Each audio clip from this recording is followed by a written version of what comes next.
Vamos colocar em pé e vamos ler a palavra de Deus. Glória a Deus. 1 Reis, capítulo número 11. 1 Reis 11, é ali que nós vamos começar. Lembra que eu fiquei de trazer aos irmãos o final da... Não sei se eu termino hoje, né? Você vai, à medida que você vai estudando o texto, você vai lendo a palavra, a revelação vai fluindo, vai, né, e vai vindo. Quando dá fé, a gente quer terminar num ponto e acaba terminando em outro. Eu vou ler apenas o versículo 1 e 2, 1 Reis 11, 1 e 2, que é o texto que eu li na semana passada, né? Diz assim a palavra de Deus: e o rei Salomão amou... Não, bota na outra versão. E o rei Salomão amou muitas mulheres estranhas ou estrangeiras, e isso além da filha de Faraó, Moabita, Amonitas, Edomitas, Sidônias e Etéias, das nações que o Senhor tinha dito aos filhos de Israel: não entrareis a elas, e elas não entrarão a vós, de outra maneira perverterão o vosso coração para seguir os seus deuses. A esta se uniu Salomão com amor. Amém? Podem sentar. Glória a Deus. Podem tomar os vossos lugares. E antes de chegar nesse texto, eu quero fazer aqui algumas considerações, não é? Porque quando a gente... Eu não sei se você já, passando pela internet, viu alguém comentando acerca dos estudos que são feitos aos personagens do Antigo Testamento, né?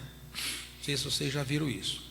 Que tem que pregar a respeito de Jesus, porque Jesus é a nossa referência e tal. Não sei se vocês já viram alguém dizer isso. Eu já cansei de ouvir. Inicialmente eu pensei que eles estavam certos, né? Mas tinha um pouquinho do volume, para ver se... Até onde não fica muito baixo para os irmãos ouvir aí. Você é o melhor porque você está mais longe. Vai tirando aí, porque eles está meio pegando aqui. Ok, parece que ficou melhor assim, né? Estão me ouvindo bem? Estão me ouvindo todos? Porque não precisa ficar muito alto.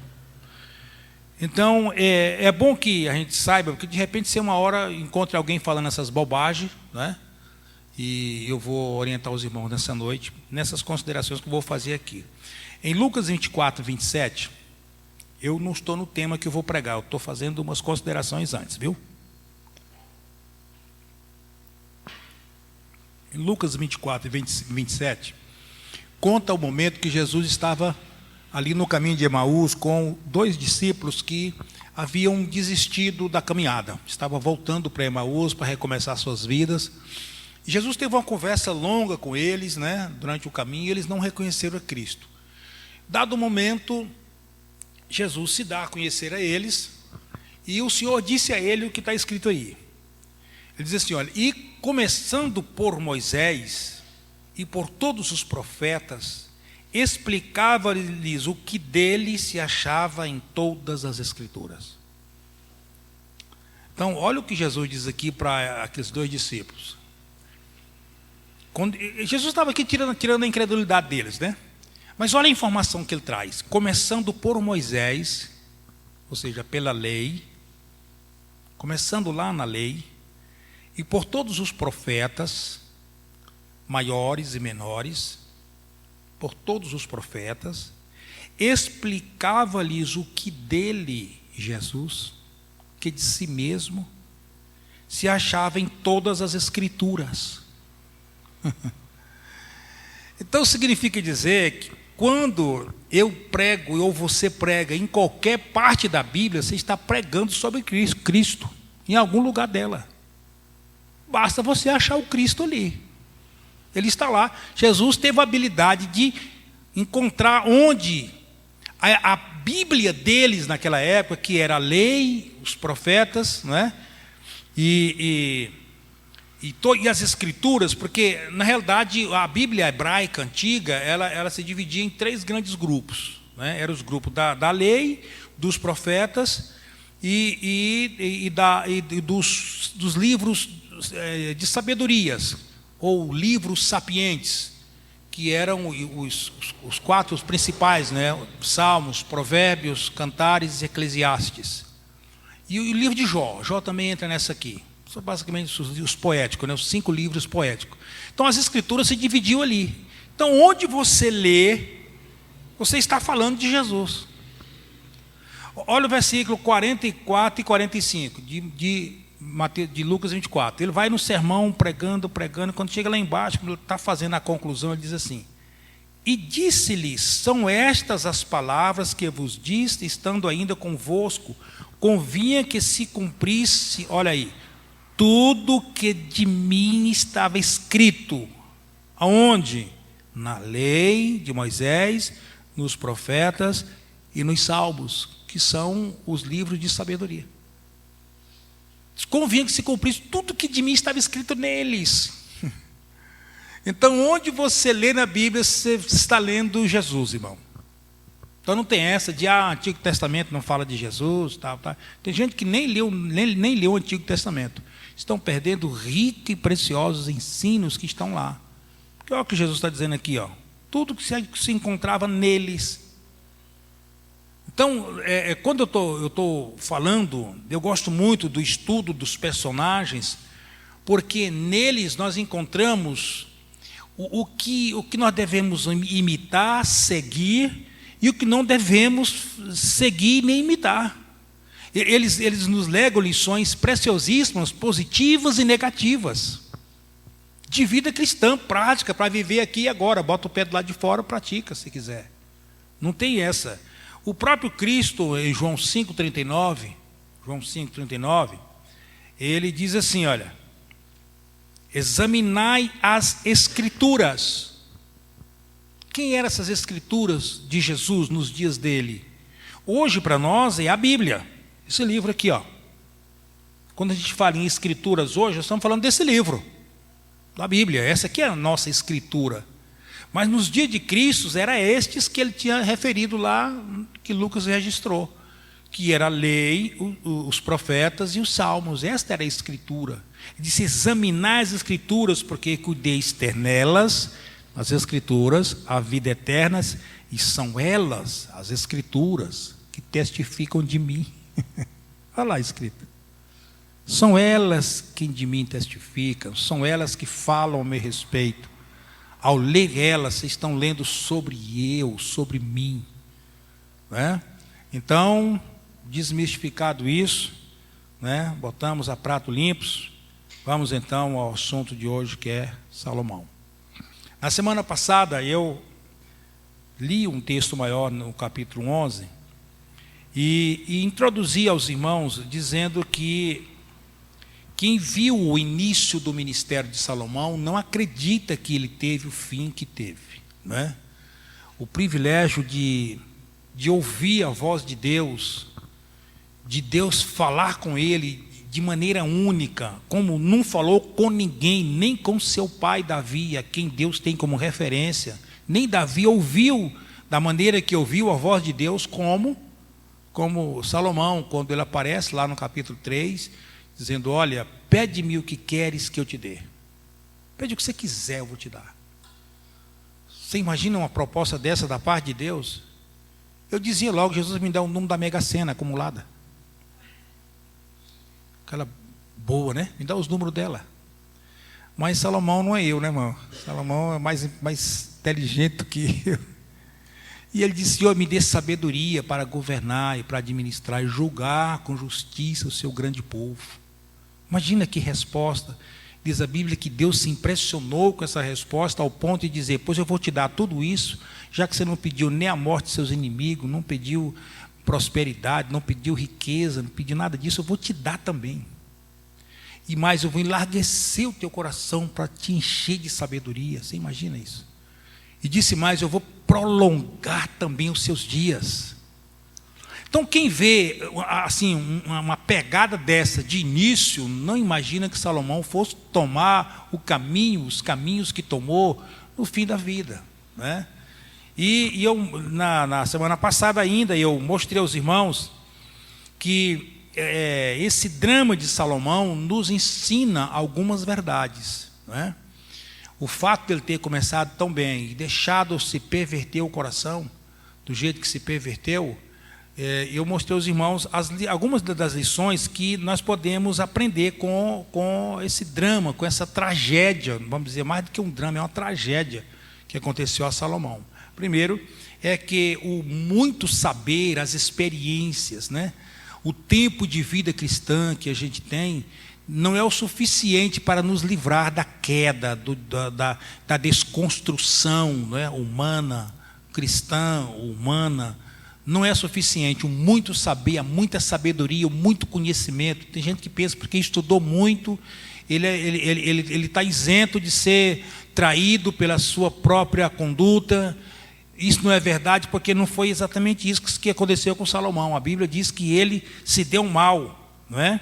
A sua sabedoria não se limitou apenas em fazer justiça como Deus havia lhe dito. A Bíblia diz que a sabedoria dele ultrapassou todos os homens. No capítulo 4, verso 32 e em diante, né? O texto alonga um pouco. No capítulo 4 de 1 Reis, diz a Bíblia que Salomão compôs 3.000 provérbios, dos quais parte deles faz parte de um dos livros da nossa Bíblia. Compôs 3.000 provérbios.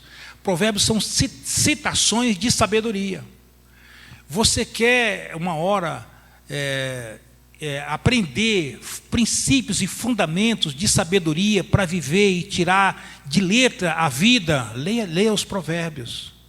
Estude os provérbios. É ali que você vai encontrar os fundamentos para a vida mais prática da vida, para as situações mais práticas da vida. Coisas que parece que ele estava olhando para nós quando compôs. Diz que ele compôs 3.000. Diz que ele compôs também 3.000 cânticos, hinos de louvor a Deus. Olha que riqueza. Em seus, compôs 3.000 provérbios, foram os seus cânticos 1.005. Aliás, 1.005 cânticos, 3.000 é os provérbios. 1.005. Então ele também teve sabedoria em composições de música. Já tentei compor um ano, não consegui, imagina. Ele compôs 1.005. Também falou das árvores, olha o versículo 33, falou das árvores, desde o cedro do Líbano até o sopo que nasce na parede, até aqueles bichinhos que ficam com o lodo da parede assim. Ele falou de tudo isso, quer dizer, sabedoria em arboricultura. Ele tornou-se uma pessoa conhecedor da natureza, imagina, a sabedoria dele se expandiu para esse lado. Diz que mais, também falou dos animais, das aves, dos répteis, dos peixes, né?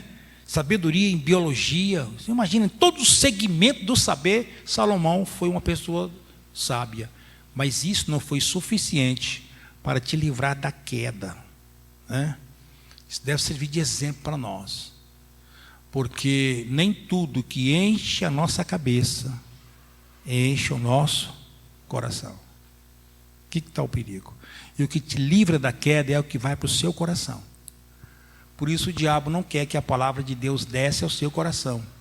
Porque se descer, ela te livra da queda. Mas se ficar na mente, não livra. Não é? Então, no capítulo de número... Nesse mesmo capítulo, né, do capítulo 11, o verso 4, a parte A, nós temos a segunda lição, que traz uma informação terrível. Capítulo 11, verso 4, a parte A do texto. Porque sucedeu que no tempo da sua juventude, é isso que está escrito? Velhice. Foi fazendo tudo certinho. Quando ficou velho, ficou bobo. No tempo da velhice, suas mulheres lhes perverteu o coração para seguir outros deuses. Possivelmente, é que agora eu estou fazendo uma conjectura, possivelmente elas tentaram fazer isso ao longo da vida e ele nunca cedeu. Mas quando ficou velho, cedeu. Quer dizer, é a hora onde você esperava que ele estivesse amadurecido para manter a pegada firme. Não, ele cedeu. E o que a gente aprendeu aqui é que a idade nem sempre é sinônimo de maturidade. E a gente traz para cá, para o nosso dia a dia. Você vê gente que tem 20, 30 anos de crente, é um meninão dentro de um velho. Você olha para o outro lado, tem uma pessoa que começou, tem 3 meses, e é um gigante dentro de uma criança, espiritualmente falando. Eu tenho visto isso, irmão, ao longo da história. Eu já venho nessa caminhada já há alguns anos. E eu tenho cruzado com essa gente. Gente que você apalpa e pensa, aqui está um gigante espiritual. Aí ele está dizendo assim, cadê minha mamadeira? É menino ainda. O outro, você fala, meu filho está aqui, é papinho. Ele diz, não, eu quero é mocotó com pimenta e farinha de polpa ainda. Porque cresceu, amadureceu. Por quê? Porque a idade não é sinônimo de maturidade. Não é. Tem velho mais bobo do que você possa imaginar, irmão. Tem adolescente que é maduro, idôneo. Você conversa com ele, gente, que menino inteligente, menino sábio, amadurecido, sabe o que quer, não se deixa levar. Às vezes os pais desandam e ele está lá firme. Conheço esse Valmir mesmo, esposo da Esther. Eu dei exemplo dele na semana passada. Não é? Ele veio para a igreja, ele era um meninão assim, 10, 12 anos, acho que não tinha isso não. Eu vou até confirmar isso com ele depois. 9, 10 anos, 8 anos. Família toda estraçalhada, ninguém era crente, as irmãs tudo profana, perversa. Mas quem disse que ele perdia um culto, moço? Estava em todas, ainda que não coubesse ele entrava, ele estava lá. Ele vinha para ciclo de oração, tocar para as irmãs no ciclo de oração. Ele desde pequeno já se invocou a aprender música e tal. E é o que é hoje. Eu conheço outras pessoas que a vida inteira nunca deu um passo na obra de Deus. É um espectador da obra de Deus. Como é que você explica isso? Porque maturidade não é sinônimo de idade, não é a mesma coisa. Tempo de fé não significa tempo de crescimento. Isso acontece na vida física. No físico você nasce bebê, o tempo passa e te torna uma pessoa adulta. Mas espiritualmente falando, não. É uma lição que Salomão nos ensina. Não é? E aqui, o perigo é que o tempo, ele é, na vida física, o tempo, ele é muito bom, porque à medida que ele vai passando, ele vai nos amadurecendo, ele vai nos fazendo mais amadurecidos, mais idôneos, né? Inclusive tem até uma lei, está na lei, está na Constituição, que um presidente da República não pode ter menos de 40 anos. Não pode.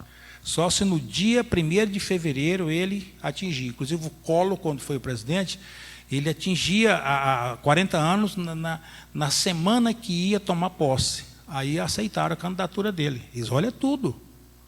Por quê? Porque, segundo a psicologia humana, o ser humano só amadurece a partir dos 40 anos. Você tem menos de 40 anos, pensa que é maduro? Não se iluda, meu filho. Só depois dos 40 anos que o juizinho chega. Então, isso para a vida física é uma bênção. Agora, na vida espiritual, não. Porque olha o que o apóstolo Paulo diz em Hebreus, capítulo 5, versículo 12. Olha, eu chamo Paulo porque eu gosto muito de citar Paulo, mas não se sabe se é Paulo, não. Olha o que ele diz aí, nesse texto. Pois, com efeito... 5,12, né? Pois com efeito, quando devia ser mestre, olha o que ele está dizendo aqui. Ele está falando de alguém que era para ser mestre e pisou na bola, né? Pois com efeito, quando devia ser mestre, ou seja, você já era para ser maduro, você já era para ser uma pessoa amadurecida. Por que você está dizendo isso, escritor Paulo ou escritor aos Hebreus? Aí ele diz assim, atentando ao tempo decorrido. Quer dizer, o tempo passou e se espera que você nessa posição já era para estar ensinando os outros.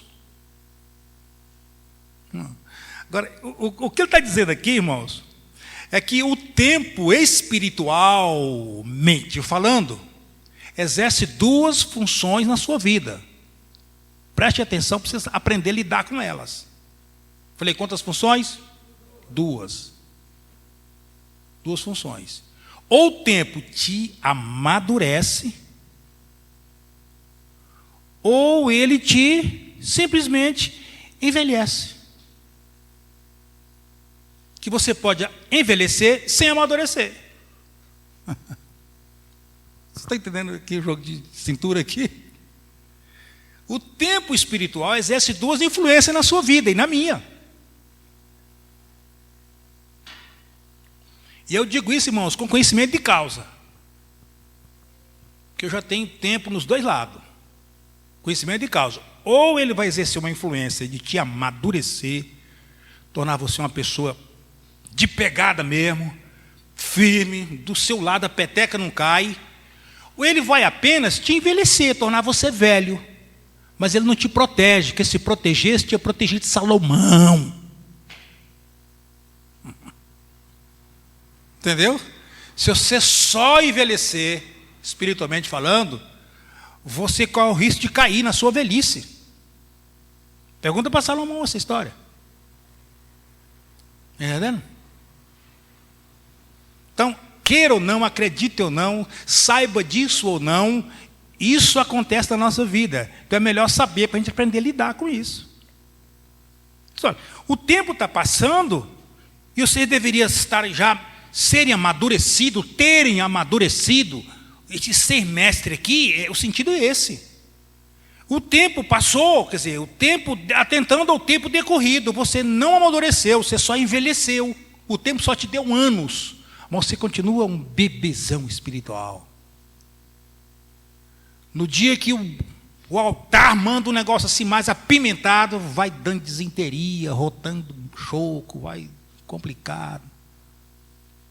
Não tem pegada assim, dizer, rapaz, a palavra hoje foi boa, me pegou em cheio.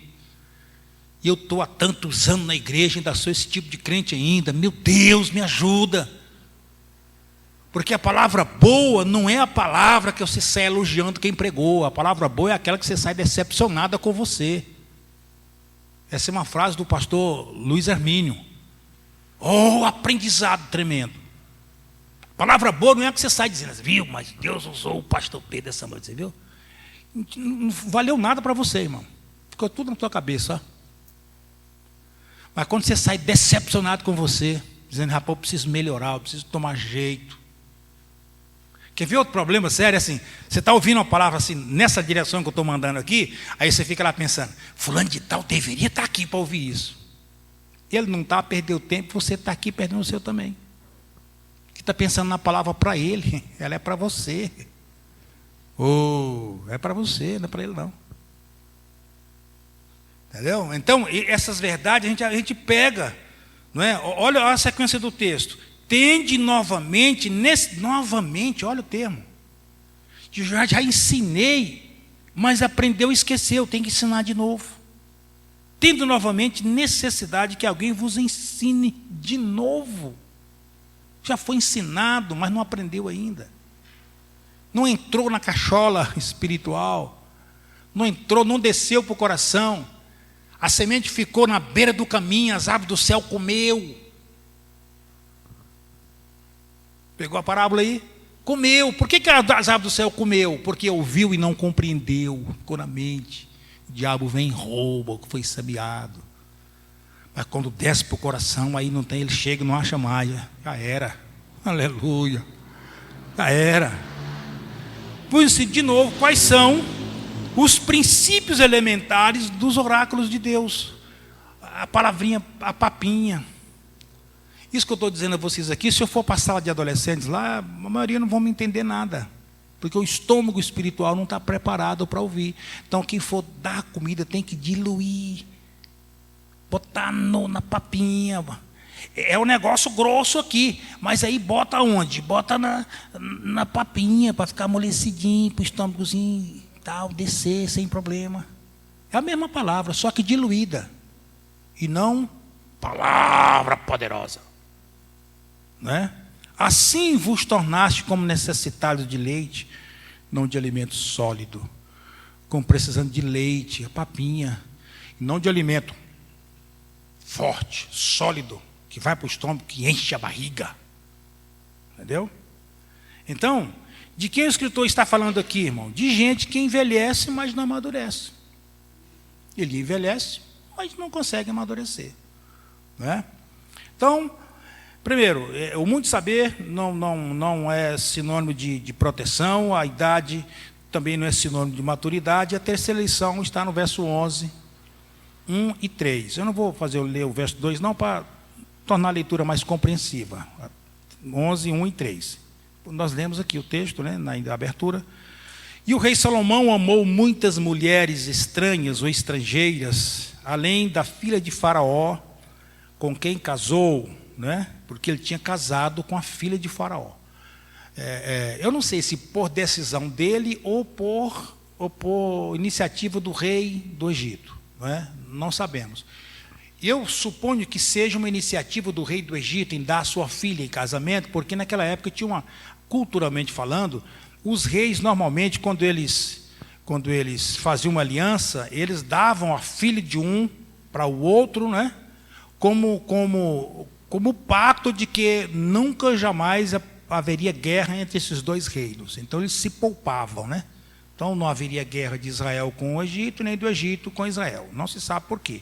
Então ele teve, né? Ele teve várias mulheres, ele casou com várias. Uma delas foi a filha de Faraó. Mas ele também se embaraçou com moabitas, amonitas, edomitas, sidônias, etéias, né? E o versículo de número 2 diz: das nações que o Senhor tinha dito aos filhos de Israel. Olha o verso 2. Das nações que o Senhor tinha dito aos filhos de Israel. Isso Deus repetiu 2 vezes. Uma delas está em Deuteronômio capítulo 7, versos 3 e 4. Não precisa ler o texto, não. Onde Deus proibia que os filhos de Israel se misturassem com outros povos, temendo exatamente o que está escrito aqui, ó. E elas não entrarão a vós, de outra maneira perverterão o vosso coração para seguir os seus deuses. Foi exatamente o que aconteceu com ele.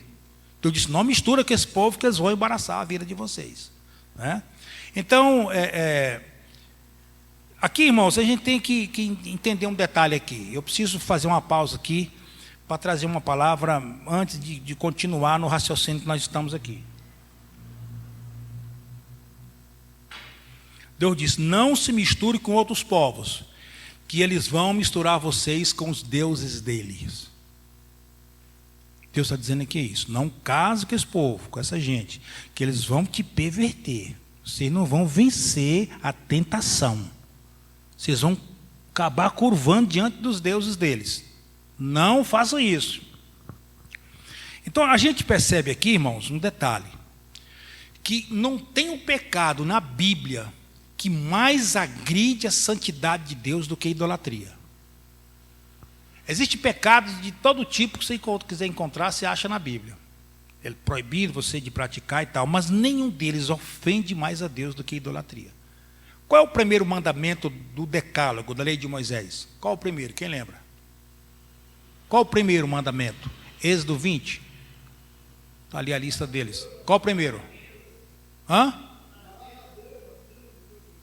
Não, o primeiro não é esse. Primeiro mandamento. Quem falando? Não, o primeiro não. Não terás outros deuses diante de mim. Está lá, Êxodo 20, verso 3. Não terás outros deuses. Ele começa a lista ali, olha. Depois ele cita mais 9 mandamentos, mas ele abre a seção dizendo: não terás outros deuses diante de mim. Então, de cara, Deus disse: olha, eu não me misture com outros deuses. Até porque ele é o Senhor único. Ele é o Deus único. Está lá, ali está a lista. Começa ali: não terás outros deuses diante de mim. Então, o pecado da idolatria, irmãos, e eu tive a curiosidade de observar isso. Você não encontra isso na internet, você não encontra isso nas Bíblias eletrônicas, porque as Bíblias eletrônicas, elas pegam a palavra e tudo que começa com aquela palavra, e ainda que sequencia com outra, ela te dá como termo. Mas eu tenho uma concordância bíblica que eu adquiri da Sociedade Bíblica do Brasil, ela te dá tudo quanto é palavra que tem na Bíblia. Eu tive a curiosidade de contar na Bíblia o termo idolatria, idólatra, ídolo e prostituir e prostituição como servir a outros deuses, o termo. Aparece cerca de 187 vezes na Bíblia. Deus proibindo a relação com esses ídolos, com a idolatria. 187 vezes, imagina isso. O apóstolo São João, quando terminou a sua epístola, a sua carta, 1 João capítulo 5, ele termina a epístola falando de um assunto mais glorioso que possa existir. Vamos ler 1 João 5,20, para você ver como é que ele termina a carta. 1 João 5,20. Volta lá, mas é isso. Sabendo que já o Filho de Deus é vindo e nos deu entendimento para conhecer o que é verdadeiro, e no que é verdadeiro estamos. Pode passar. Isto é, em seu Filho Jesus Cristo, este é o verdadeiro Deus e a vida eterna. Ponto. Parece que João queria terminar sua epístola aqui. De repente, é como se ele tivesse tido um insight, um estalo. Olha o versículo 21. Filhinhos, guardai-vos dos ídolos. Amém. Não era legal ter terminado lá em cima. O texto ficava bonito, brilhante. Mas ele disse, eu não posso deixar essa advertência. Filhinhos, guardai-vos dos ídolos. Então, essa advertência, por que eu estou trazendo ela aqui, irmãos? É porque no nosso meio, no meio do cristianismo, se a gente não vigiar, a gente adora outro Deus aqui, pensando que está adorando o Deus eterno. E é você desviar a adoração que pertence a Deus, a hora que você acaba de desviar, o diabo entra em cena para receber, na hora. Esta é uma das razões pelas quais eu detesto o culto de aniversário meu. Porque a adoração sai de Jesus e vai batendo em mim, bate um lado, bate o outro, só para me agredir. E o diabo dizer, essa é minha, essa é minha.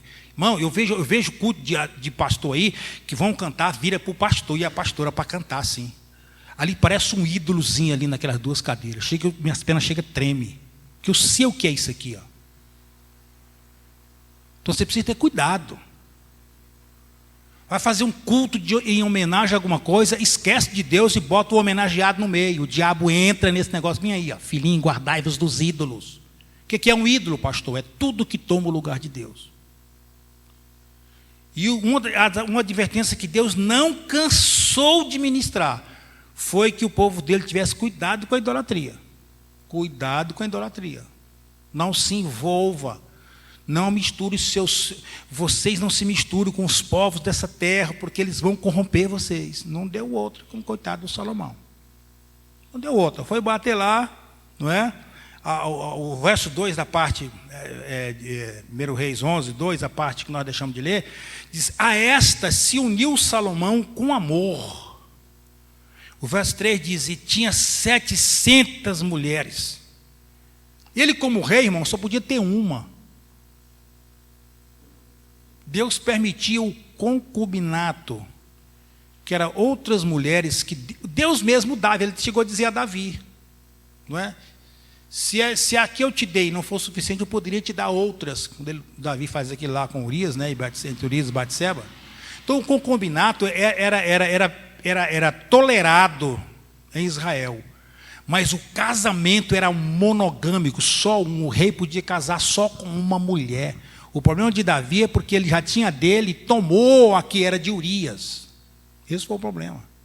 Ele tinha um harém de mulheres. Então, Salomão se uniu com amor a 700 mulheres, princesas, quer dizer, mulheres que ele tomou para casar. Ele podia ter uma, ele arrumou mais 699. Queria o quê? E aí, se ele ficar só em Israel, não, mas ele buscou nas Moabitas, não sei o quê, não sei o quê, não sei o quê. Foi buscando mulher de tudo quanto é nação. E 300 concubinas.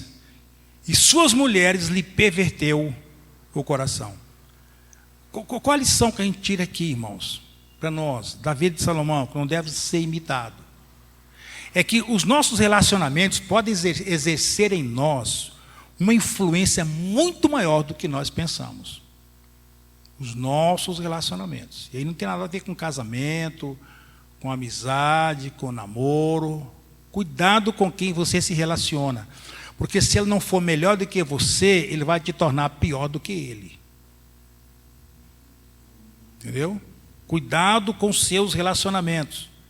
Já viu aquele ditado? Diga com quem andas, eu direi quem tu és? Quem já viu esse ditado? Pois é, Salomão também sabia disso. Ele escreveu nos Provérbios. Provérbios 13, 20. Lê para você ver. Provérbios, irmão. A autoria de Salomão. Olha o que ele diz lá. Provérbios 3 e 20. Ele diz: anda com os sábios e serás sábio. Anda com os sábios e serás sábio. Mas o companheiro dos tolos será afligido. É a versão número 2 da expressão. Diga com quem tu anda, direi quem tu és. Você anda com quem? Com sábio ou com tolo? Com sábios. Este sábio pode te tornar mais sábio. Ou se o relacionamento é com os tolos, não tenha dúvida que ele vai te tornar mais tolo, não é? A sociologia, que é a ciência que estuda o comportamento dos relacionamentos sociais, ela tem um ditado que diz o seguinte: você é a média das 5 pessoas com quem você mais convive. É um ditado sociológico isso aqui. Você e eu somos a média. Se pegar 5 pessoas e você junto e bater, fica igual na balança. Você é a média das 5 pessoas com quem você mais convive. Porque um vai exercer influência no outro. Pastor, mas eu não acredito nisso. Não muda nada. Não vai fazer diferença nenhuma. É a realidade, é a realidade. Então, na realidade, no dia a dia, eu posso estar com qualquer pessoa, melhor ou pior do que eu. Agora, ser com ele, aí eu vou escolher. Se dá para andar juntos, se dá para conviver juntos, se dá para sentar na mesa com ele ou não, se dá para sair juntos ou não. Isso é sabedoria. Salomão diz: anda com o sábio e você vai ser sábio. Porque ele vai exercer influência em você. Agora, anda com o tolo, você vai ser afligido. Mas o companheiro dos tolos serão afligidos.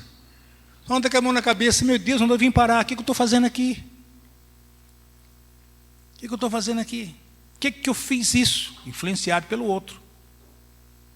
Até você explicar que crocodilo não é cocô de grilo, já sofreu muito. Então, não foi de à toa que o apóstolo São Paulo escreveu aos Coríntios, capítulo 5, verso 11. Ele está comprovando essa verdade, que as nossas amizades podem exercer uma influência muito maior em nós do que imaginamos. Por que Salomão se perverteu? Por causa das mulheres, com que ele não devia ter se envolvido. Quando ele viu, ele estava absorvido por elas, pelas ideologias delas, pelos deuses delas.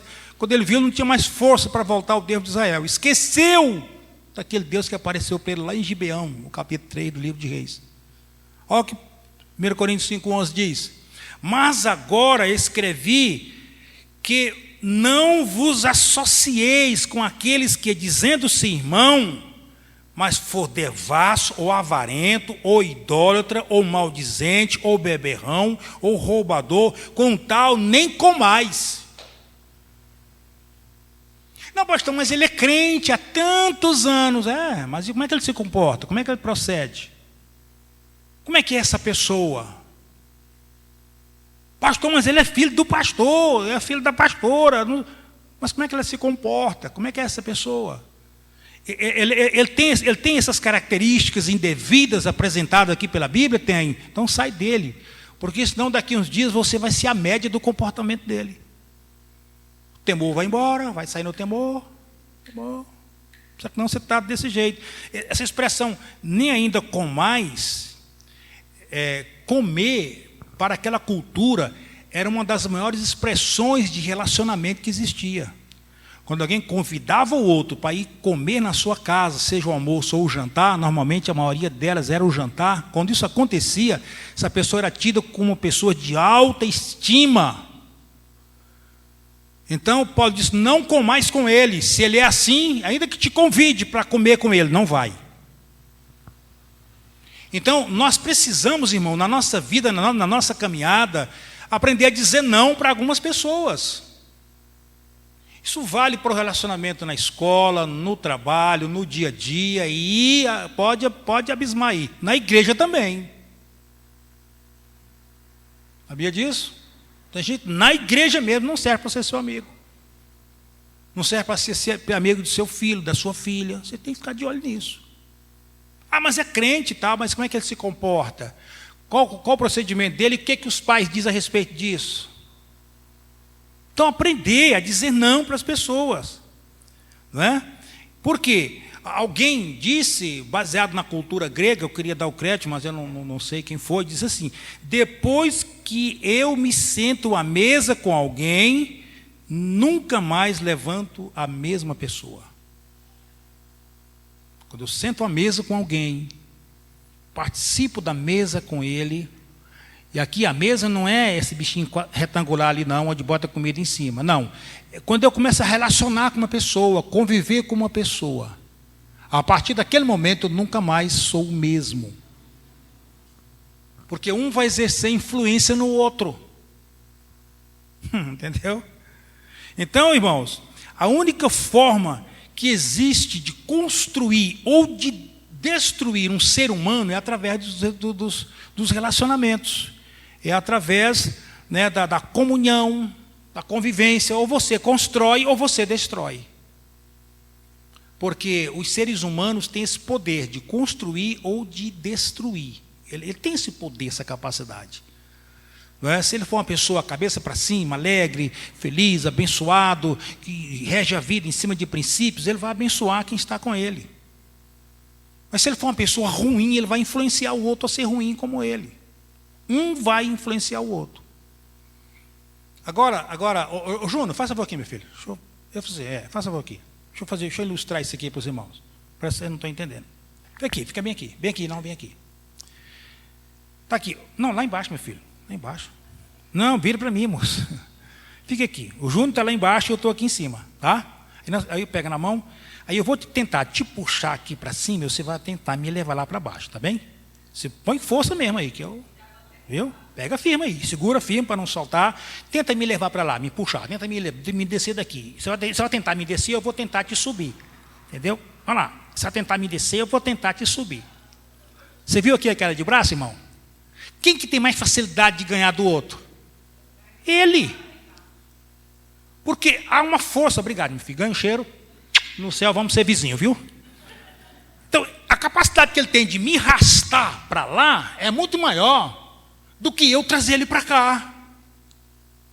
Então, normalmente, quem está embaixo é mais fácil derrubar quem está em cima. A Bíblia diz que Deus nos elevou às regiões celestiais em Cristo. Então veja com quem você anda, se é com quem está embaixo ou com quem está do seu lado. Pegou o lance aí?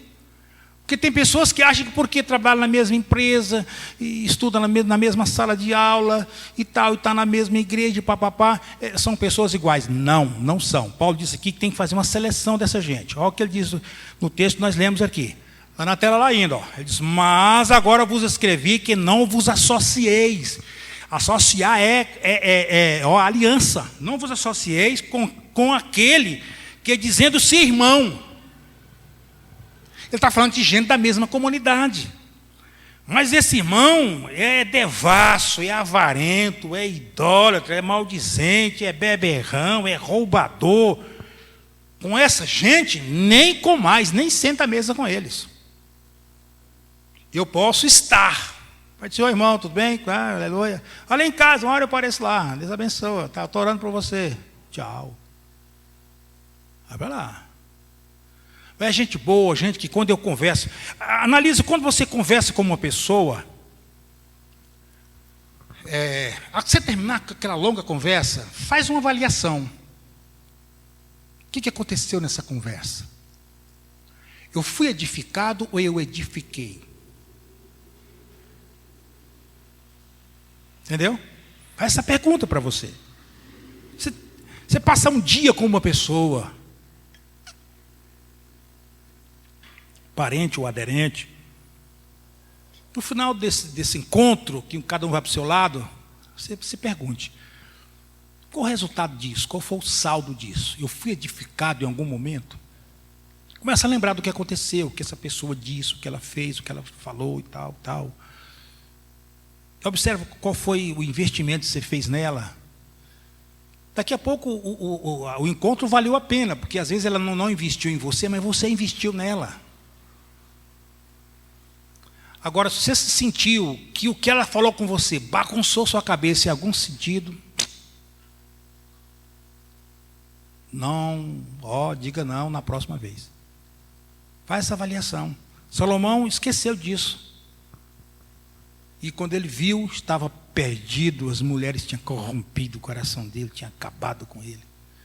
Há um texto na Bíblia Sagrada que eu me encanto com esse texto. Agora eu vou trazer uma palavra nesse texto aqui mais alongado um pouquinho. É 2 Timóteo, capítulo 1. O dia que eu chegar aqui e dizer 2 Timóteo, capítulo 1, o senhor, você vai lembrar. O pastor disse que um dia ia pregar nesse texto. Eu vou só fazer a citação para você aqui. Capítulo 1, verso 16 e 17. Se for bom de memória, que eu citei esse texto, você sabe que vem chumbo grosso. Olha o que Paulo diz aqui. Nessa altura aqui, dessa epístola, da segunda carta, Paulo estava preso em Roma para morrer. Nunca mais ia botar os pés fora da cadeia, seus dias estavam contados, né, na expressão mais filosófica, ele já ouvia nos corredores das grades o tropel dos soldados vindo buscá-lo para a guilhotina. E ele escreve essa carta a Timóteo. Aí ele diz no versículo 16: o Senhor conceda misericórdia à casa de Onesífero. Ele está fazendo ali uma série de observações, vem fazendo. Chega bem nesse ponto aqui, ele diz assim: olha, o Senhor conceda misericórdia à casa de Onesíforo. Nome bom de botar nos filhos, né? Aí, irmão, quem tiver ainda na iminência de ter filhos, o filho Onesíforo é uma pessoa, a quem Paulo não esqueceu. Agora a pergunta é, por que Paulo fez referência a este personagem? Ele morava na cidade de Éfeso.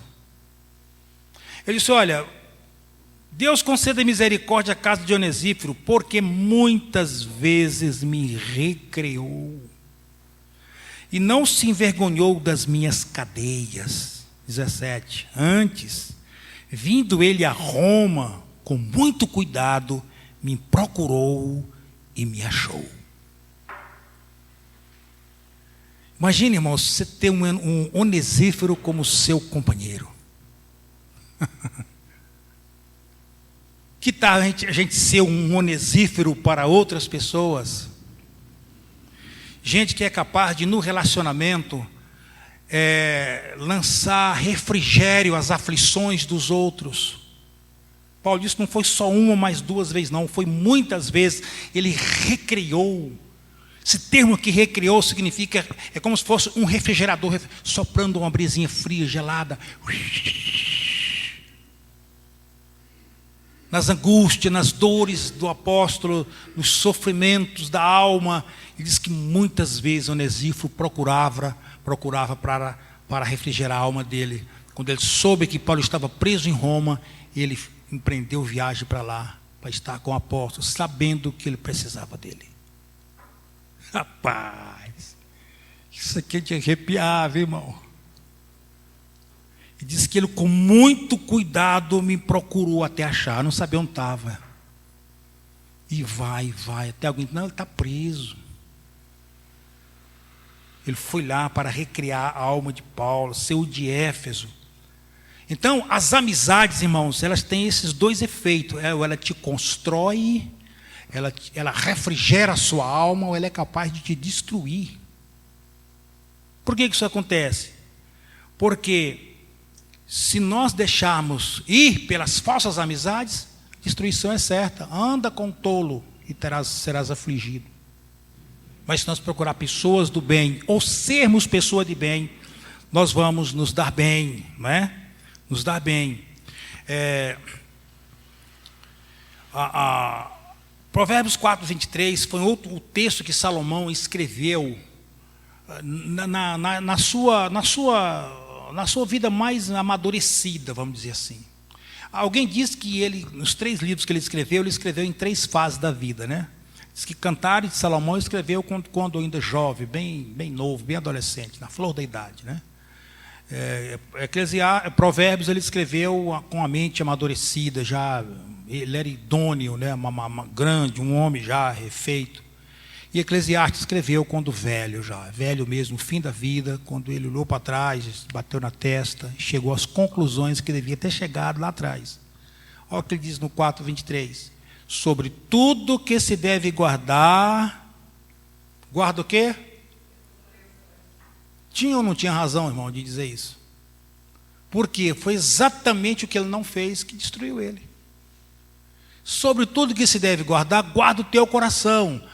Mas por que, Salomão? Porque dele procede as saídas ou as fontes da vida. Não vamos pensar você que coração aqui, que ele está falando, é essa bombinha aqui de 340 gramas mais ou menos, que pulsa o sangue no corpo. Não, ele não está falando disso aqui. Coração aqui você pode traduzir como mente, sede da razão, onde estão a sede das decisões que se tomam na vida. Olha lá, porque dele procede as fontes da vida. É aqui na mente que você pensa o que quer, o que não quer. É aqui onde você toma as decisões que te levam para o bem ou para o mal. Salomão está dizendo assim, ó, tenha cuidado com isso, guarda isso. Cuidado para ele não ser corrompido, porque se ele for corrompido, ele acaba com você. Ele está dizendo aqui é isso. Você não proteger a sua mente. Não foi à toa que Paulo, em Filipenses 4:8, ele diz assim, olha, quanto mais, irmãos, tudo o que é verdadeiro, tudo o que é honesto, tudo o que é justo, tudo o que é puro, tudo o que é amável, tudo o que é de boa fama, se há alguma virtude, se há algum louvor, ou seja, se há algum proveito, o que ele está dizendo? Nisso pensai. A versão atualizada diz, seja isso que ocupe o vosso pensamento. Então filtre, coração é como elemento de filtragem disso. É um filtro que filtra tudo que entra. Ele filtra se fica ou se sai, se aborta ou se absorve. É o coração. E a base é se é verdadeiro, se é honesto, se é justo, se é puro, se é amável, se tem boa fama, não é? Se dá para dizer bem dessa coisa, não é? Se tem virtude, se tem algum propósito, se há algum louvor, ou seja, se há algum proveito nisso, então isso vai ocupar a minha mente. Se não, descarta. O coração tem esse poder de fazer essa seleção. Mas isso só acontece numa mente amadurecida. Aí nós somos capazes de fazer isso. O 23:19 de Provérbios, nós precisamos explorar muito esse livro, porque é ele que conta a história do comportamento de Salomão. 23:19, está ali já? Olha aquele de lá. Ouve tu, filho meu, e sê sábio, e dirige no caminho o teu coração. O que ele está dizendo? Meu filho meu, fique atento o rumo que seu coração quer tomar. Assume as rédeas dele, porque ele vai dirigir a sua vida. Está dizendo que é isso. É ler e entender o que ele está dizendo. Assume as rédeas, ou seja, dirige no caminho o teu coração. Dirige no caminho a tua mente. Veja para onde a tua mente está puxando. Vê onde vai dar isso, para você cortar isso antes. Ou acelerar o processo. Que a coisa, se for boa, acelera o processo. Se não, tem que cortar. E isso tem uma razão muito clara. O Jeremias, o tempo ali passou, hein? Jeremias capítulo 17, verso 9 e 10. Jeremias concorda com isso. Ele diz, olha, enganoso é o coração. Enganoso é o coração. Vamos traduzir essa frase? Cuidado que o seu coração vai querer te vender gato por lebre. Ele está prontinho para te dar um cangapé.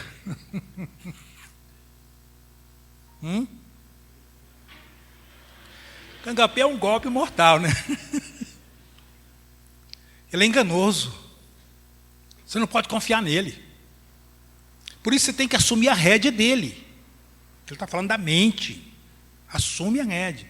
ele é enganoso, mais que todas as coisas, desesperadamente corrupto.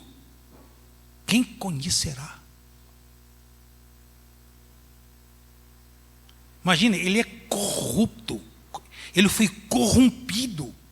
Tinha ou não tinha razão Salomão dizer: assume o comando desse negócio, ele vai te corromper também. Olha o verso 10, ele diz: eu, Senhor, esquadrinho o coração e eu provo os pensamentos. Olha como ele faz associação de coração com pensamento. Mente, onde está a razão, a seta das decisões. E isto para dar a cada um segundo o proceder, segundo o fruto das tuas ações. Ele diz: o seu coração vai gerar um resultado final. Se você dirigir ele bem, ele vai te conduzir ao bem. Se você dirigir ele mal, ele vai te conduzir ao mal. Vai dar fruto esse negócio. Esse Deus está dizendo. Não é lição boa para entender, irmão Hérito? Não pode brincar com isso. Salomão brincou com esse negócio, não deixou se levar. Acho que ele imaginou assim: não, essas mulheres aí não vão me corromper, não. Que isso? Deus me deu sabedoria aqui para dar, vender e emprestar. Só que ele esqueceu que ele tinha um coração corrupto, a mente dele corrompida, enganosa. Quando ele deu fé, estava vendido. Não é? Uma quarta verdade que esse texto nos ensina, que não dá para ministrar hoje, eu vou apenas ler com os irmãos. Está na parte B desse versículo 4, do capítulo 11. Quando diz assim: depois que Deus denuncia, né, que ele não envolvesse com as mulheres, que elas iam corromper o coração dele, o texto diz assim: e o seu coração não era perfeito, para com o Senhor seu Deus, como o coração de Davi seu pai. E o seu coração não era perfeito para com o Senhor, depois que as mulheres corrompeu, não é? Como o coração de Davi seu pai. Agora, este é um assunto para a próxima semana, porque o tempo acabou e eu preciso gastar um tempo nesse ponto aqui. Glória a Deus. Muito bem.